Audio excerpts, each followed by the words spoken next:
Est-ce que c'est une campagne historique, Olivier Rouillet? Est-ce que ce que font les Lillois, c'est historique? Ou est-ce que le mot est un peu fort, évidemment, on va le chercher? Ce serait absolument génial. Historique, oui, parce que quand même, quand tu t'enquilles des grandes équipes et que tu ne perds pas, moi je trouve ça absolument fabuleux.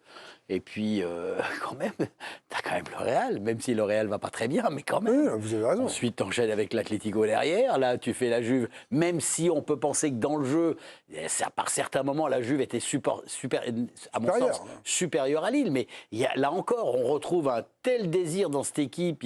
C'est équilibré, c'est enthousiaste, c'est dynamique, c'est solidaire. Mais les mecs, ils font un match extraordinaire. Quand tu vois le but sur je vais même le l'action dire, de Zegrova. De Zegrova, mais c'est un bonheur. C'est pas très dur, Zegrova. C'est un bonheur absolu. C'est extraordinaire. Il te refait la même chose en deuxième période, mais là l'autre il l'arrache, il lui met un carton jaune. L'arbitre il aurait dû mettre un rouge à ce mec-là parce qu'il était complètement nul. Mais lui il lui a fait tout. Mais des mecs comme ça, des attaquants comme ça, mais c'est du bonheur absolu. Tu te rends compte ce qu'ils te font? Ils te font monter systématiquement toutes les tribunes. Le mec quand il t'en va sur le côté, en plus la passe, tiens la passe. En plus, l'appel, il est nickel parce qu'il est juste comment il doit être 1 centimètre derrière pour pas être hors jeu. Non, mais fabuleux. Franchement, il y a une. Il est enthousiaste là.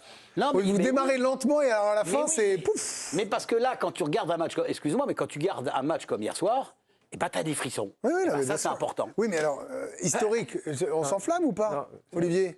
Oui, moi je suis complètement d'accord avec Olivier. Les gars. Franchement, je regardais sur les 24 équipes sur la ligne de départ, Lille a pris le pire départ, enfin les 3 équipes les pires possibles. On parle du Real Madrid, de l'Atlético de Madrid et de la Juve. Qu'est-ce que vous voulez faire de pire ou presque? Aujourd'hui, tous les supporters se souviendront de ce qui a été fait. Ouais, c'est ça, c'est pour le souvenir. Ça va rester dans toutes les mémoires. Mais après, est-ce qu'il faut aussi... je trouve que Lille a un vrai ADN européen. On se souvient ils étaient en 8e, même. L'année dernière, ils font quart de l'Europa League, où ils ont failli sortir le futur vainqueur. 3 matchs comme ça, c'est peut-être pas un hasard non plus. Cela dit, je suis désolé, les Olivier au carré, mais là, je vois Seb et Swan en train de dire les gars, ça bouge la tête. Bah non, allez-y. Non, mais c'est formidable. Donc on est d'accord sur le constat, je pense. Je peux pas parler à la place de Swan, mais je pense qu'on se rejoint sur le constat. Mais après, pour parler d'historique, d'une campagne historique, il faudrait déjà que cette Ligue des Champions, nouvelle formule et cette histoire, elle n'en a pas. Évidemment. Donc là, on parle d'un mini-championnat. C'est une nouvelle formule de la Ligue des Champions. Donc il n'y a rien d'historique. Lille est déjà allé en 8e de finale de la Ligue des Champions. Lille a déjà un passé européen avec quelques prouesses. Pour que ce soit historique, il faut aller en quart de finale. Ouais. Et peut-être que Lille y parviendra. Mais pour moi, le mot historique... on l'a choisi pour ça. Non, mais c'est ça. Dans ce cas-là. Moi, j'allais rajouter que déjà, pour qu'elle soit historique, pour moi, cette année, à la rigueur, il faut au moins une qualif. Genesio l'a dit, c'est pas encore acté. Et j'aurais plus tendance à accepter ce terme que je trouve un petit peu exagéré, déjà pour Brest, par rapport au statut de Brest en Coupe d'Europe et dans cette Ligue des Champions, que Lille, qui, Seb l'a dit, c'est une équipe qui a un pédigré européen. C'est pas une grande équipe, le calendrier était difficile. Mais c'est juste génial ce qu'ils font, mais c'est pas historique pour moi. C'est pas historique parce que là, pour l'instant, ils sont quasi qualifiés pour un barrage qui est équivalent d'un 16e de finale finalement de Ligue des Champions. Un tour à élimination directe supplémentaire. C'est les adversaires pas les 8e. Non, mais je suis d'accord avec vous. Mais voilà, pour vous donner des indications, 94% de chances déjà dans le top 24. Un peu moins pour l'instant, mais ça pourra changer pour être dans le top 8. Ça pourra changer parce que regardez quand même le calendrier qui attend cette équipe du LOSC. Bologne, un déplacement à Bologne pour Monaco l'a fait, pourquoi pas Lille d'aller s'imposer là-bas. Sturm Graz. Alors voilà, le match le plus difficile, ce sera le déplacement à Anfield face à Liverpool et enfin un match qui reste abordable à la maison face au Feyenoord Rotterdam. Et ce qui est très prometteur avec cette équipe lilloise, c'est que les grands noms hier ont brillé, Don Zegrova, Jonathan David ou encore Lucas Chevalier, mais aussi le très jeune Boadi, Ayoub Boadi, qui avait connu, souvenez-vous, sa première titularisation en Ligue des Champions face au Real Madrid le jour de ses 17 ans. Il avait fait la une de l'équipe, il était porté en héros. Et il confirme le milieu lillois, élu hier homme du match. Ouais, bien sûr, je suis fier. C'est pas tous les matchs qu'on est mal, surtout en Ligue des Champions et face à la Juventus. Donc ouais, forcément, je suis content. Et hier, le compte X du LOSC a demandé aux supporters lillois de résumer en un mot sa prestation. Et je peux vous dire que c'était déjà pas mal. Inspirant, patron, juste énorme, excellent, géant, mérité. Bref, on parle même d'une future légende. Bon, de son côté, Bruno Genesio reste un peu plus mesuré, mais il a tenu à saluer son petit protégé aussi.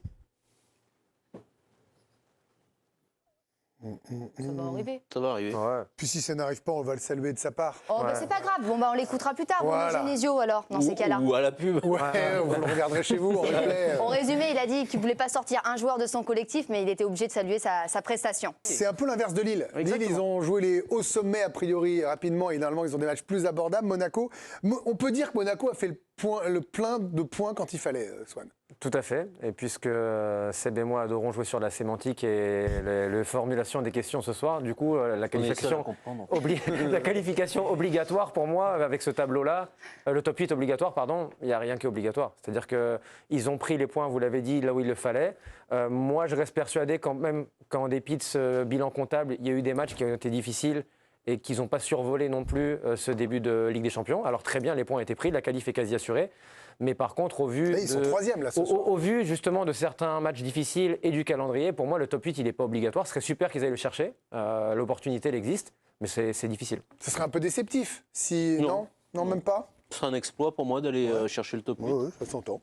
Vu le calendrier qui a été donné en plus de cela. Et face à Liverpool qui est pour l'instant leader, et face à Aston Villa qui est pour l'instant quatrième. Donc face à des prétendants à cette Après, il faut montée. essayer d'aller chercher la possibilité de jouer un match retour à domicile. Ouais, top 16, ouais. Voilà, donc c'est important aussi.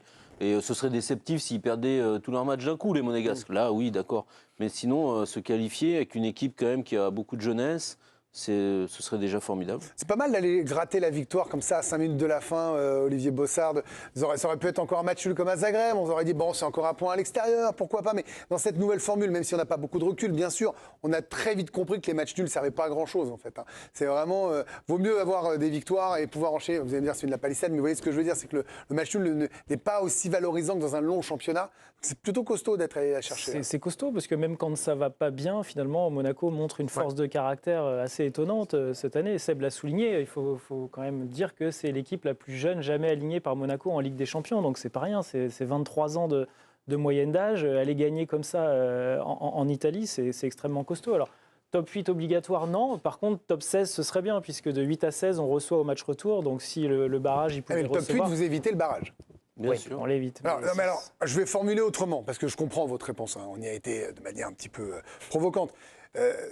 Là, maintenant, ils doivent se fixer le top 8 comme objectif, Olivier Rouillet. Complètement. Voilà. Mais complètement. Ah, je Faut change un surtout peu la pas être, formulation. encore petit pas et se dire on n'y est pas, ça va être compliqué. J'entends que ça. Ça va être compliqué, mais bon sang de bonsoir. Je vais m'énerver. Oui, mais c'est bien, on aime bien, moi j'aime bien. Mais quel bonheur absolu de jouer contre les équipes que vous nous avez annoncées. Liverpool, Mais Aston c'est Villa, absolument Benfica. génial. Tu te rends compte? Tu joues Liverpool qui sera peut-être encore à ce moment-là en tête de ce classement. Mais la motivation, même si je crois que c'est là-bas, Liverpool. Non, je dis Arsenal, je sais pas pourquoi. Olivier, t'as Arsenal. Non, Liverpool, c'était Lille. Liverpool, c'était Lille. C'est Lille, ouais, il y a trop de. T'as conscience qu'on parle pas de la même chose? Pourquoi? Et parce qu'on dit, on est d'accord avec toi, bien sûr qu'il faut viser à Ouais. avoir de l'ambition. Et alors? Mais c'est pour autant. Pourquoi vous pensez qu'ils en sont c'est pas pas capables? obligatoire d'être dans le top 8. Ben oui, mais c'est mieux. Mais vous, est-ce que vous pensez qu'ils sont capables de jouer les yeux dans les yeux, oui, là? ils l'ont démontré. Tu vas le dernier match, tu vas quand même gagner. Tu reviens à l'extérieur. Non, tu vas à l'extérieur. T'es mené 2-0 Zagreb. dans des conditions pas possibles. Tu reviens à 2-2. Là, tu regagnes en Italie 1-0. Mais ça quand même. Il y a une force. Alors peut-être elle est jeune, mais alors il y a une force de caractère, il y a une détermination. Arrêtons d'être toujours petits bras. On sent un peu d'enthousiasme. Nous, on est ravis. Et de plaisir quand on voit ces équipes. Je pense qu'il va aller.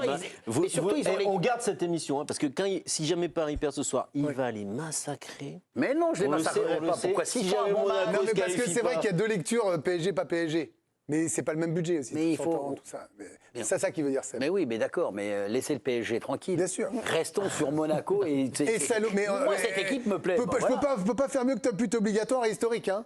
Je peux pas faire mieux Ah ouais, non, pour c'est les clair. encourager. Et arrêtez de m'engueuler. Hein. Olivier parlait de détermination. Olivier, tu Oui. parlais de détermination et de sûr. force de C'est un nom du caractère. cul, moi, hein. je pense tout de suite, pardon, vous. Ouais, c'est pas Moi, grave, je c'est pas pense sur tout de suite à un Dazone, joueur, c'est Thilo Kehrer. C'est Thilo Kehrer qui a été une nouvelle fois capitaine hier en l'absence de Denis Zakaria. C'est la 4e fois qu'il porte le brassard cette saison avec l'ASM. C'est lui qui a montré la voie, d'autant plus que les autres cadres monégasques n'ont pas vraiment brillé, que ce soit Golovin, Mbolo ou Minamino. Ce but à la 86e de l'Allemand, a eu une valeur particulière pour son entraîneur Adi Hütter. Peut-être que c'est un symbole, il parle même de symbole Adi Hütter. Nos leaders, tout le monde les connaît, ils ne peuvent pas toujours jouer de façon fantastique, mais je suis content que ce soit lui qui marque ce but aussi important. Thilo Kehrer élu homme du match, et l'Allemand, un brin mentaliste, vous allez comprendre pourquoi, c'était au micro de Mickaël Lefebvre. Ce qui est marrant, c'est que les derniers 2 jours, j'ai imaginé le trophée homme du match. Et ça arrivait dans ma tête. Et pour l'avoir, je pense comme défenseur, il faut un but ou il faut une performance extraordinaire. Et ouais, d'abord, je suis content qu'on a gagné, mais bien sûr, personnellement, ça fait plaisir. Voilà pour Thilo Kehrer, voilà pour les Monégasques et les Lillois.